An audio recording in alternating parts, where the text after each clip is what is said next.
Gordon Wallace is on the line. He was a sergeant in the 2nd 15th Battalion. He was there. One of his comrades is buried there, in fact. Mr. Wallace, good morning. Good morning, Neil. Thank you very much for speaking to us. How do you feel when you see this sort of film? What does it make you think? Initially I was bloody angry, and I felt the first initial thought I had was we should take the old mob over there and belt shit out of them. And then I got down to thinking, and the way the world is going now, to them we are infidels, and I just wondered whether Islam has been coming to the fore of late, and whether it's some, Islamic people that have gone a little bit off their block, and they look like young people. And I did notice that one of the stones that was knocked down had a Star of David on it, so I was just wondering whether that was a crack at the Jews that started it. But you don't know. But I was just totally bloody angry because I buried our first casualty at the 500 kilo peg between Benghazi and Tripoli, 21 paces to the left of the road, because he was 21 years of age, and it always stuck in my mind. I wondered whether he had been picked up there, but I was told later on that he had been moved and buried in Benghazi. But there was only the Padre and the RAP sergeant and Albert Passmore and myself there, and we were machine gunned 3 times by a Messerschmitt while we were burying Kelly. And in the last instant, when he was getting a bit close, we ended up in the hole with him. Well, you jumped into the grave? Yeah, my oath. What I mean, I know Kelly wouldn't have minded, and the Messerschmitt was getting a bit too close. But anyhow, he eventually must have realised what we were doing, and he got disgusted with his marksmanship, and he took off. What was the name of your friend who you were burying there? Kelly Croker. Look, I just... It's just sort of... it's a damn long time ago, but I know that I remembered the exact spot where we buried him, and it stuck with me all those years, the 500 kilo peg and 21 paces to the left of the road, because they were all boys and, young men, and it was just one of those things that we didn't have anywhere else to put him. And then, of course, you heard about the Benghazi handicap, and but when we had to take off, and we ended up in Tobruk, but Kelvin Croker was... How was he killed, Mr. Wallace?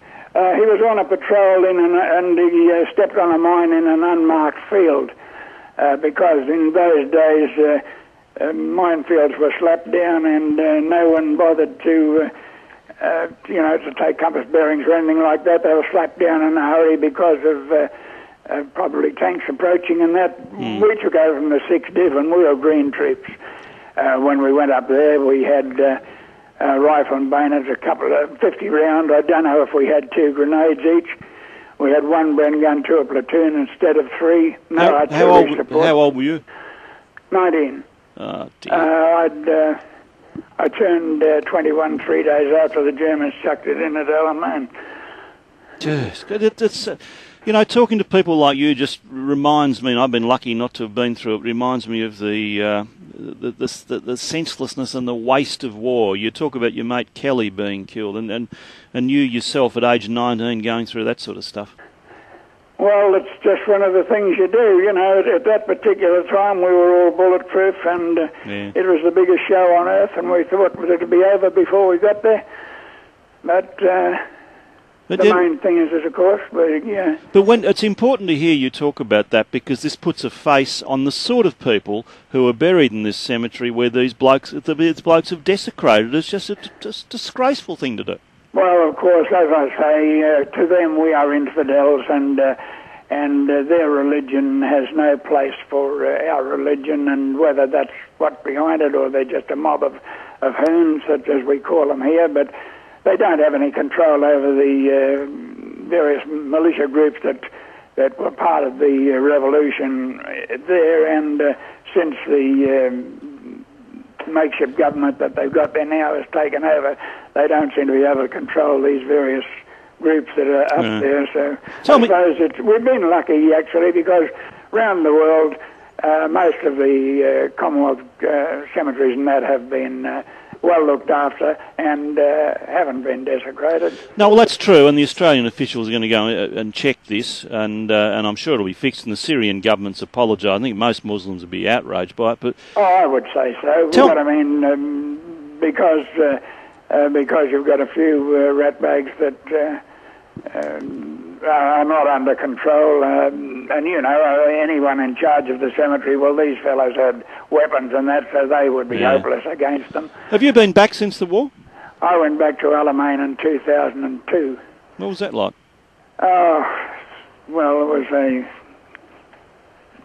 what shall I say, a sadness. I walked into the cemetery at Alamein, and we had quite a number of blokes killed on one particular day, on the 1st of September 1942, and I walked in, and here was a line of 1st of September 42, and each time you looked at a stone, a name on it, and up comes a face and a voice, because you knew these kids, and we were all kid boys, you know, together, and I was in tears. I have no hesitation in saying that, and I couldn't help thinking that we'd had 60 years on these poor buggers, that they'd never had time to go dancing, to woo girls, become engaged, get married, have grandchildren, which we have and enjoy, and know the fact that we came back to our country, and we went on to fight the Japanese, of course, but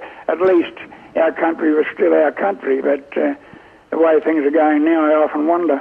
Look, very well said. Thank you so much for speaking to us. I appreciate your time.